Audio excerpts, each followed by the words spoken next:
Choices from the Dhammapada. We are what we think. All that we are arises within our thoughts. With our thoughts, we make the world. Speak or act with an impure mind, and trouble will follow you, as the wheel follows the axe that draws the cart. We are what we think. All that we are arises with our thoughts. With our thoughts, we make the world. Speak or act with a pure mind, and happiness will follow you as your shadow unshakable.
Seeing all the human lions of past ages, emanating great networks of lights, illumining the worlds of 10 directions, they reflected and made their vows. I should be a lamp for the world, replete with the virtues of Buddhahood, their 10 powers, their omniscience. All sentient beings burned with greed, anger, and folly. I should save and free them, have them extinguish the pains of the states of woe.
The coming and going of birth and death is the coming and going of one's brightness.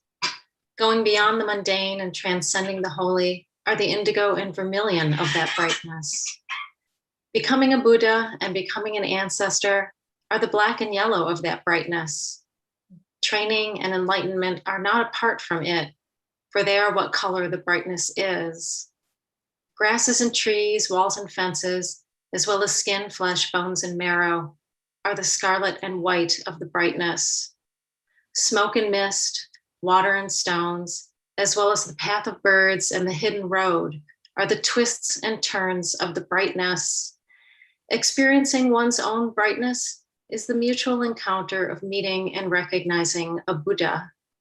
The whole universe in all 10 directions is one's true self, and one's true self is the whole universe in all 10 directions. There is no place.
The Great Way is not difficult for those who have no preferences.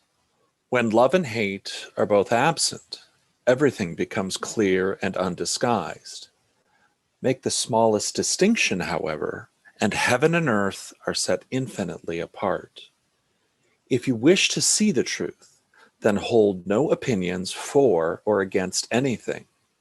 To set up what you like against what you dislike is the disease of the mind. When the deep meaning of things is not understood, the mind's essential peace is disturbed to no avail. The way is perfect, like vast space where nothing is lacking and nothing is in excess. Indeed, it is due to our choosing to accept or reject that we do not see the true nature of things.